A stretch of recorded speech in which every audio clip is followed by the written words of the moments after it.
Multigrain powder తయారు చేసుకోవడానికి కావాల్సిన పదార్థాలని అన్నీ చూపిస్తాను, చూద్దాం రండి. ఉలవలు లేదా horse gram, barley 1 cup,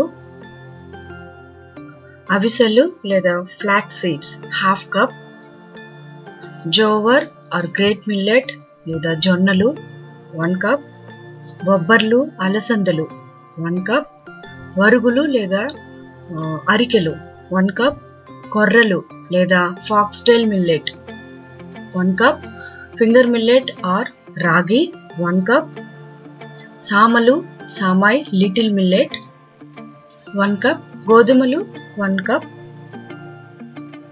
1/2 cup బాదాం, 1/2 కప్పు కాజు తీసుకున్నానండి. ఇవన్నీ కలిపి డ్రై రోస్ట్ చేసుకోవచ్చు, లేదంటే బాగా ఎండగా ఉంటే ఆ ఎండలో బాగా ఎండబెట్టుకొని ఫ్లోర్ మిల్క్ ఇచ్చేసామండి. మేమైతే ఫ్లోర్ మిల్క్ ఇచ్చేస్తే వాళ్ళు చాలా ఫైన్ పౌడర్ చేసేసి మాకు ఇచ్చారు. సో దీంతో 2 రకాల రెసిపీస్ని చేసేసుకుందాం. ముందుగా మల్టీగ్రెయిన్ పౌడర్ మాల్ట్ చేసుకుందామండి. దీనికోసం 1 గ్లాస్ వాటర్ తీసుకున్నాను, అలాగే 1/4 టేబుల్ స్పూన్ సాల్ట్ వేసుకున్నాను, దాంట్లో 1/4 టేబుల్ స్పూన్ రైస్ రవ్వ కూడా వేసుకున్నాను.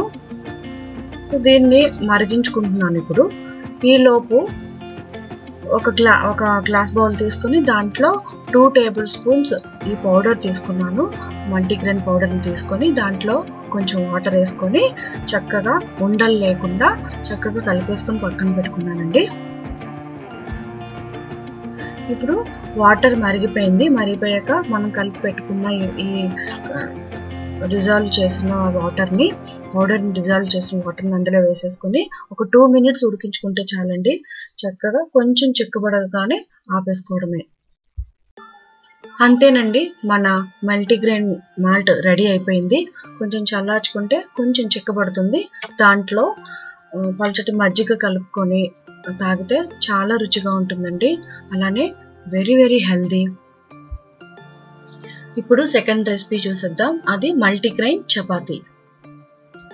దీనికోసం నేను 1 కప్పు మల్టీగ్రెయిన్ ఫ్లోర్ తీసుకున్నానండి. దాంట్లో 1/4 టేబుల్ స్పూన్ సాల్ట్ కలుపుకొని అలాగే కొంచెం కొంచెం వాటర్ కలుపుకుంటూ మెత్తటి డో చేసుకున్నానండి. చపాతీ డో చేసుకున్నాను.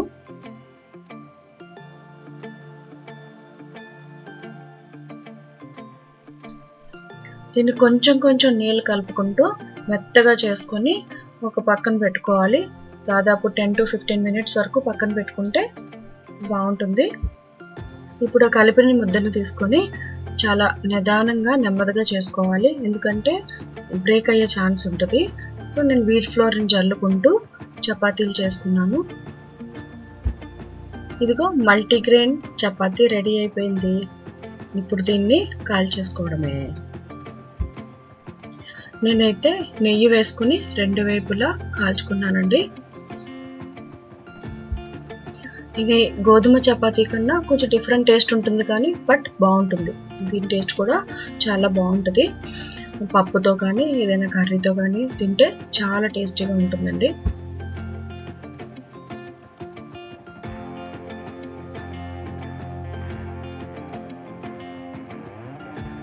వేడి వేడిగా నేతితో కాల్చిన మల్టీగ్రెయిన్ చపాతీలు రెడీ.